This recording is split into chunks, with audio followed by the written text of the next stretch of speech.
धाम की जय हो। तो सूत जी कहते हैं, हे ऋषियों, बड़ा सुंदर प्रश्न पूछा। जिस प्रकार आज आपने मुझसे पूछा, ठीक इसी भांति एक बार नारद जी ने लक्ष्मी नारायण जी से पूछा था। क्यों पूछा? प्रश्न किया, हे नारद जी को पूछने की आवश्यकता क्यों पड़ी? क्यों पूछा उन्होंने? वो मुझे बतलाने की कृपा करें। तो सूत जी कहते हैं, एक बार नारद मुनि नाना लोकों में भ्रमण करते हुए, उनका काम है भ्रमण करना, हर जगह जाते हैं, सबके दुखों को देखते हैं, कौन पीड़ित है, कौन सुख है, कौन दुखी है, कौन आनंद में है, कौन प्रसन्न है, सबके लिए आज पृथ्वी पर आए और मृत्यु लोक में आकर के देखा, यहाँ सबके सब दुखी हैं। आपके मुझे ध्यान दें,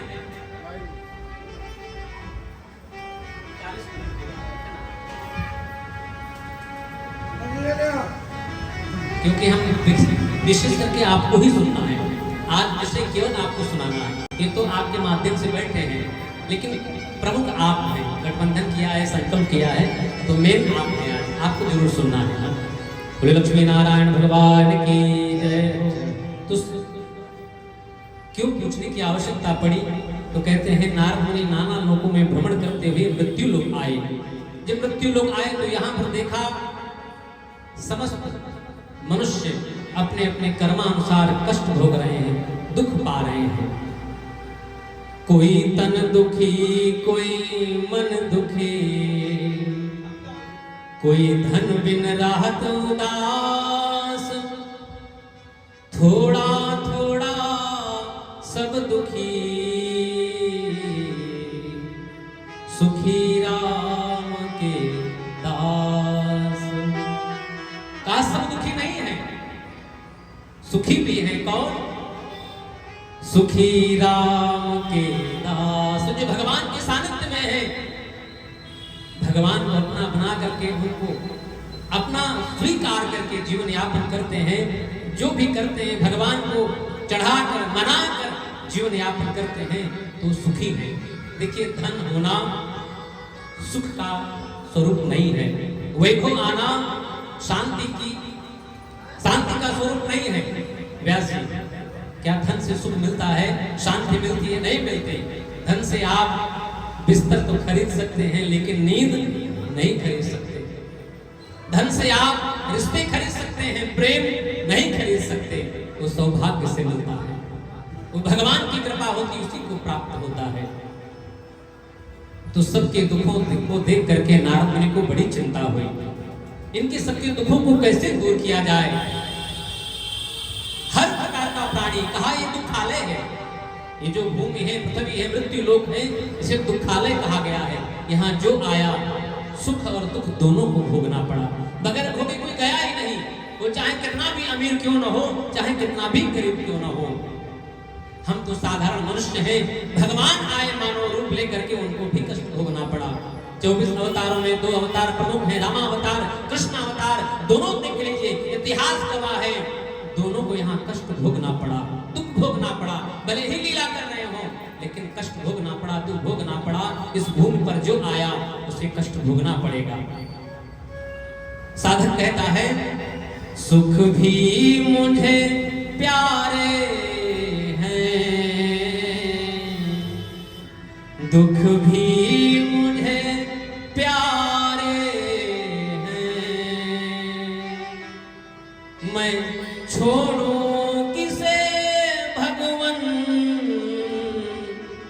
दोनों ही तुम्हारे। किसको छोड़ूं मैं? सुख भी आपका है, दुख भी आपका है, तो दोनों को स्वीकार है। और संसार में आए हैं तो दोनों के लिए तैयार रहना चाहिए। सुख आया है तो दुख जरूर आएगा, और दुख आया है तो सुख जरूर आएगा। दोनों सगे भाई हैं। एक का आगमन हुआ है तो दूसरा गमन हुआ है, दूसरा आया है तो तीसरा आएगा। आवागमन बना रहेगा।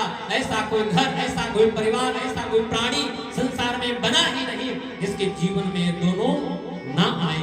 उसके लिए तैयार रहना चाहिए। तैयार रहेंगे तो पीड़ा नहीं होगी, तकलीफ नहीं होगी। अचानक कोई कब प्रहार हो जाए, कब आक्रमण हो जाए दुख का, तो हम लोग सही नहीं पाएंगे। इसलिए दोनों के लिए तैयार रहें। दुखालय है ना, इसलिए दोनों का स्वागत करना चाहिए। कब आ जाए, कब मिल जाए, कब प्राप्त हो जाए, दोनों का सम्मान करिए। सबको मिलेगा, बारी बारी से मिलेगा, जरूर आएगा। कौन से रूप में, किस रूप में आ जाए, कुछ नहीं कहा जा सकता। इस जन्म में बहुत सारे लोग हैं, बहुत सारी पूजा पाठ करते हैं। दर्शन करिए आप सभी लोग, इस जन्म में बहुत पूजा पाठ करते हैं। सुबह उठ करके भगवान को मनाना, घर में दीपक जलाना, भगवान को स्नान कराना, अगर लड्डू गोपाल को मना करके अपने बड़े छोटे सबका सम्मान करना। अचानक घर में किसी विपदा ने आक्रमण कर दिया तो भगवान को कोसने लगते हैं। क्यों भाई? हो सकता है इस जन्म का नहीं, पिछले जन्म का कर्म आपके साथ भी लगा हुआ हो। इतिहास गवाह है, भीष्म पितामह बाणों की सैया पर पड़े हैं। भगवान से प्रश्न किया, प्रभु मुझे भूतकाल भविष्यकाल दोनों देखने की क्षमता है, मैं देख पा रहा हूं मैंने तो कोई पाप नहीं किया, फिर मुझे दंड क्यों मिला?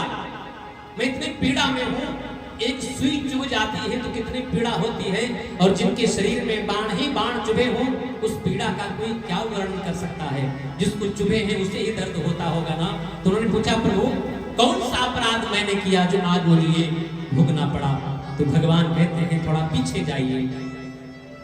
कितना पीछे? और पीछे जाइए। 1 जन्म 2 जन्म गए, और पीछे जाइए 5 जन्म, और पीछे जाइए 10 जन्म, और पीछे जाइए 15 जन्म, और पीछे जाइए 20 जन्म, और पीछे जाइए। इस 21वें जन्म के पीछे भगवान ले गए। कब?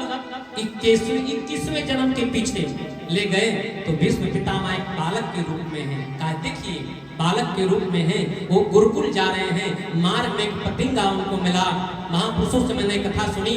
मार्ग में एक पतिंगा मिला, पतिंगा उठा कर उससे खेल रहे हैं। अचानक गुरुदेव की आवाज आई, अरे बालक कहाँ हो? इतनी देर में मुझे डांट पड़ेगी। उस पतिंगा को सोचा मैं उड़ा दूंगा। उन्होंने उस पतिंगा को फेंक करके और अपने गुरु की ओर भाग पड़े, लेकिन उन्होंने ये नहीं देखा जो मैंने पतिंगा फेंका वो कहाँ गया।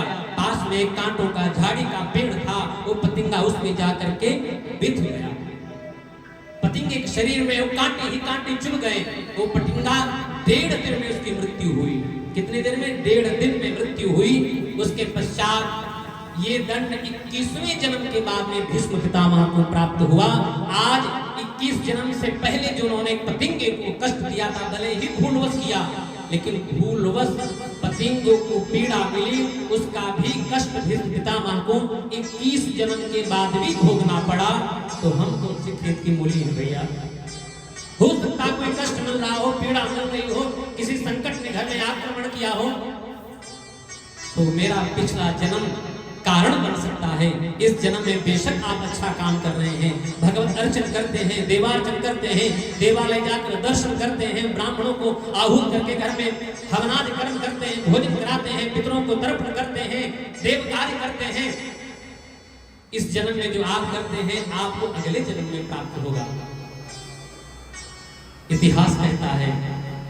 तो जो इस जन्म में आया, इस पृथ्वी पर आया, उसको कष्ट भोगना पड़ा, लेकिन कोई न कोई मार्ग, कोई न कोई गुरु जरूर चाहिए मार्ग दिखाने के लिए। इन संसार वासियों हम लोगों के लिए मार्ग दिखाने के लिए भगवान नारद जी भगवान के पास पहुंचे। कहां? जहां पर सबकी सुनी जाती है, सबके कष्टों को सुना जाता है, दूर किया जाता है। ऐसे भगवान के धाम वैकुंठ में जाकर के नारद मुनि भगवान की वंदना करने लगे। दीनों के नाथ दया कर दो, दीनों ने पुकारा है। ऐसे ही दीनों के नाथ दया कर दो, दीनों ने पुकारा है। हे 4 भुजा वाले, उन्हें आपका सहारा है। हे 4 भुजा वाले, उन्हें तेरा सहारा है। हे मेरे नाथ, हे करुणा निधान, हे दीन बंधु दीनानाथ, आप संसार के रचयिता हैं, संसार को बनाने वाले हैं, मिटाने वाले हैं, सब पर कृपा करने वाले हैं। हे दीनदयाल, हे दीनबंधु, हे करुणा निधान, आपको पुत्र नारद का प्रणाम स्वीकार हो। भगवान ने कहा एवं अस्तु, हे नारद जी कहिए क्यों आना हुआ? आज कुछ चिंता तो रहे, कुछ प्रश्न है आपके मुखारविंद, आज कुछ प्रश्न उचित नहीं दिखाई पड़ रहा है, क्या कारण है कहिए।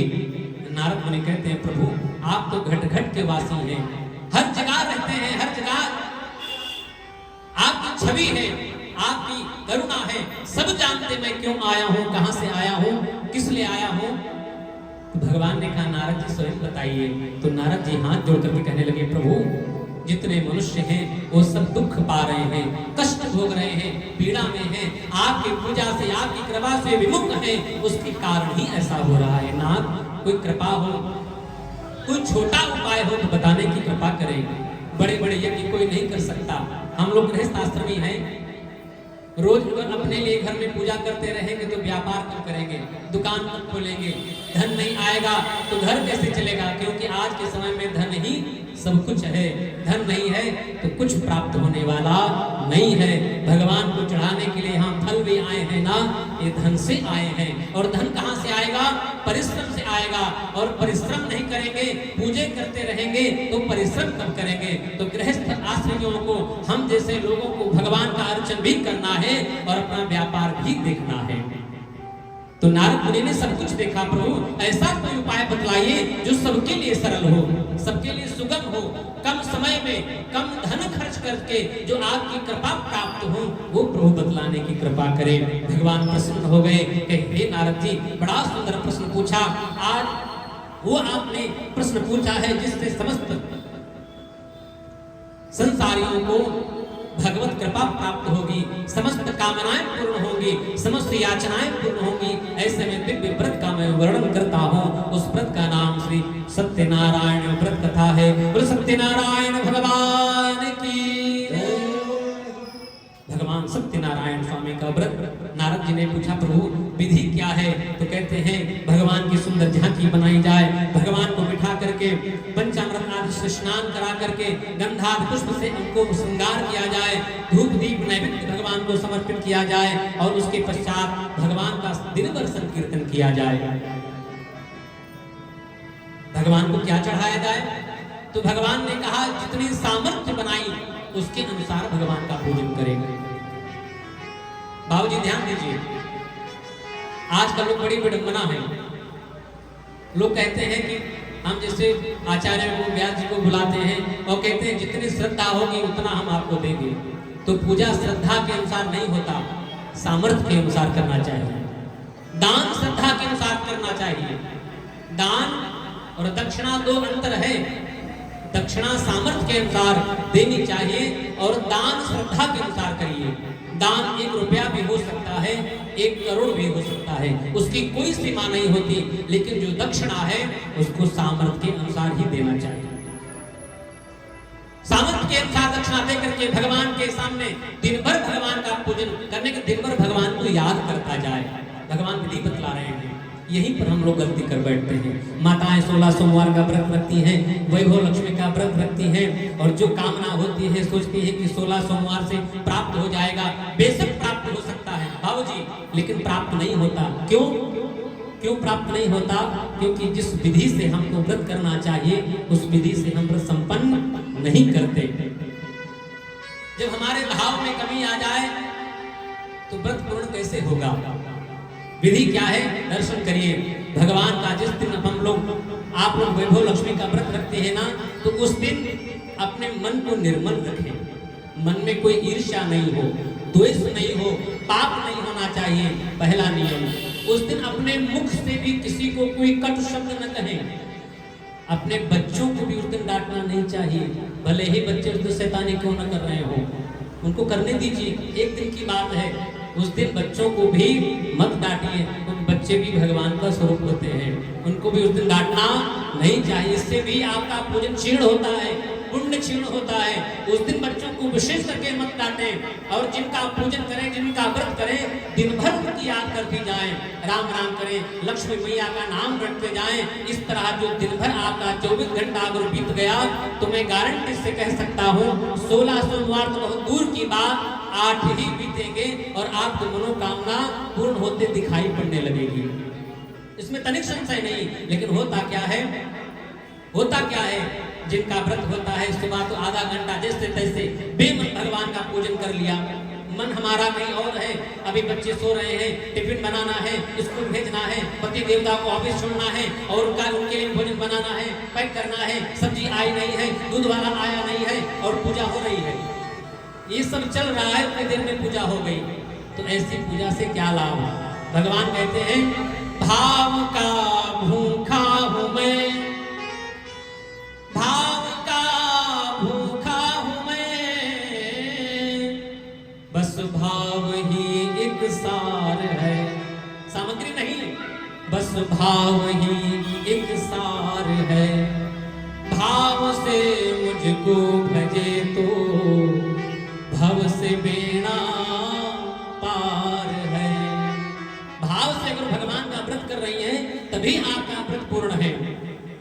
और कहते हैं भाव बिन कोई पुकारे मैं कभी आता नहीं, और भाव से एक फूल भी दे वो मुझे स्वीकार है। भाव से एक मिनट आप भगवान को मन से एक पुष्प भी चढ़ा दें तो आपका स्वीकार हो जाएगा। ध्यान दीजिए, एक साधक 4 घंटे पूजा करता है, एक साधक 1 मिनट पूजा करता है, लेकिन 4 घंटे वाले की कामना पूर्ण नहीं होती और 1 मिनट वाले की पूर्ण होती है। एक मैं कथा सुनाऊं। एक गांव में एक जगन्नाथ भगवान का मंदिर था। ध्यान दीजिए, एक गांव में एक जगन्नाथ भगवान का मंदिर था, उसमें भगवान जगन्नाथ जी विराजते। उस मंदिर में एक सेठ जी बहुत धनाढ्य थे, बड़ी कृपा थी। मैंने कहा धन ही सब कुछ नहीं होता, रात में अगर अच्छी नींद आ जाए इससे बड़ा सुख नहीं हो सकता। जगन्नाथ जी के मंदिर में जाते, लोटा उठाते, भगवान को स्नान कराते, हाथ में पुष्प लेते और भगवान को एक लाइन से मनाते। क्या कहते? जगन्नाथ जी के चरण कमल में। ध्यान दीजिए आप लोग, सेठ जी क्या कहते? जगन्नाथ जी के चरण कमल में नयन हमारे अटके, और जब से अटके चरण कमल में दूर कहूं ना भटके। इतना कह करके पुष्प चढ़ा देते और शिव जी चले जाते। एक वहां एक चरवाहा गैया चराया करता था, वहां रोज देखता सेठ जी, रोज आते, भगवान को जल चढ़ाते, भगवान को मनाते। आज हम भी विधा देखेंगे, हम भी विधि देखेंगे और हम भी भगवान को मनाएंगे। पास में गया, छिप करके देखने लगा। सेठ जी आए, भगवान को लोटा उठाया, जल चढ़ाया और हाथ में पुष्प लेकर के फिर वही लाइन दोहराई। जगन्नाथ जी के चरण कमल में नयन हमारे अटके, और जब से अटके चरण कमल में दूर कहूं ना भटके। इतना कहकर चले गए। चरवाहा गया, छलांग लगा दी नदी में। कपड़े का शुद्ध नहीं है, कपड़े समेत छलांग लगा दिया। बाहर आया, कपड़ों को सुखाया, पहन लिया और मंदिर में आया, लोटा उठाया, जल चढ़ाया, पुष्प उठाया और भगवान को सुनाने लगा। लेकिन थोड़ा सा अंतर हो गया, लेकिन उसका भाव भगवान के प्रति समर्पित था। वो तो केवल नियम बनाए थे रोज मंदिर आने का। क्या कहा चरवाहे ने? जगन्नाथ जी के नयन कमल में चरण हमारे अटके, जगन्नाथ जी के चरण कमल में, जगन्नाथ जी के नयन कमल में चरण हमारे अटके, और जब से अटके चरण कमल में दूर कहूं ना भटके। इतना कहते भगवान जगन्नाथ जी प्रकट हो गए मंदिर में। कहा ऐसा साधक तो जो मुझे जीवन में पहली बार मिला है, जो कहा कि मेरे नयनों में अपने अपने चरणों की बात कह रहा है कि मेरे चरण जब से अटके तब से कहीं भटके ही नहीं। और सही है कि भगवान तभी है, भक्त है तभी भगवान है। भगवान की ऐसी महिमा है, साधक कभी घड़ी देख करके पूजा नहीं करता। एक सज्जन पूजा कर रहे थे, उनके मित्र उनको मिलने आए। कहा क्या कर रहे हैं? साहब पूजा कर रहे हैं। अच्छा, वापस आए। क्या कर रहे थे? पूजा का टाइम था ना, 8 बजे रोज आरती, दोपहर की पूजा 12 बजे, रात की पूजा 8 बजे। ये नियम बनाया है। का हम तो सुबह 8 बजे करते हैं, दोपहर 12 बजे भोग लगाते हैं, रात 8 बजे आरती करते हैं, आप कब करते हैं? तो कहा यहाँ तो 24 घंटे भगवान की पूजा होती है। तो दोस्त बोला, मित्र, पूजा करने वाला, प्रेम करने वाला वो घड़ी देख करके भगवान को प्रेम नहीं करता। मुझे देखिए, प्रेम वालों ने कब वक्त पूछा, किसकी पूजा हो तुम करते प्यारे। प्रेम वालों ने कब वक्त पूछा, किसकी पूजा तुम करते हो प्यारे। यहाँ देखिए, अरे यहाँ पल पल होती है पूजा, यहाँ हर पल होती है पूजा। सिर झुकाने की फुर्सत नहीं है, ये तो प्रेम की बात है। उठो, बंदगी तेरे बस की नहीं है, ये तो प्रेम की बात है। उठो, भगवान से प्रेम हो जाए ना तो फिर घड़ी क्या देखना। प्रेम की बात ध्यान दें आप सब, प्रेम की बात जमाने में निराली देखी, प्रेम से फलती फूलती हुई डाली देखी। प्रेम प्रहलाद को भी गिर से बचा लेता है, प्रेम पत्थर को भी भगवान बना देता है। प्रेम इंसान को इंसान बना देता है, प्रेम इंसान को इंसान बना देता है। प्रेम परमात्मा से प्रेम हो जाए, बदल जाएंगे अष्ट गौहर में तेरे। ध्यान दें, बदल जाएंगे अष्ट गौहर में तेरे। कन्हैया से दिल को लगाकर तो देखो, कहने की जुबान से जरूरत नहीं, कहने की जुबान से जरूरत नहीं, कभी अपना दामन फैलाकर तो देखो। निकालेगा कश्ती भंवर से ये तेरी, निकालेगा कश्ती भंवर से वो तेरी। कन्हैया को मांझी बनाकर तो देखो, बड़ा ही दयालु है वो बांके बिहारी। कभी इनको अपना बनाकर तो देखो, कभी इनको अपना बनाकर तो देखो। यहाँ कभी भगवान की याद से कभी मन हटता ही नहीं है। ऐसी भगवान की पूजा होनी चाहिए, तो भगवान की पूजा कल्याणकारी होती है। नारद जी प्रसन्न हो गए, प्रभु आपने विधि बतलाई, हम समझ गए, जो आपकी पूजा करे लगन निष्ठा से करे उसकी पूजा स्वीकार होगी। प्रभु इसकी विधि बतला दिया, अब इस व्रत को पहले किसने किया, उनको करने से क्या फल मिला, वो मैं सुनना चाहता हूँ। तो भगवान कहते हैं, दत्त चित्त होकर सुनिए। बोलो लक्ष्मी नारायण भगवान की जय। जय जय श्री स्कंद पुराणे रेवा खंडे श्री सत्यनारायण प्रथमा श्री कृष्णार्पणमस्तु। बोलो लक्ष्मी नारायण भगवान की जय हो। श्री कृष्ण गोविंद हरे मुरारे, हे नाथ नारायण वासुदेवा। श्री कृष्ण गोविंद हरे मुरारे,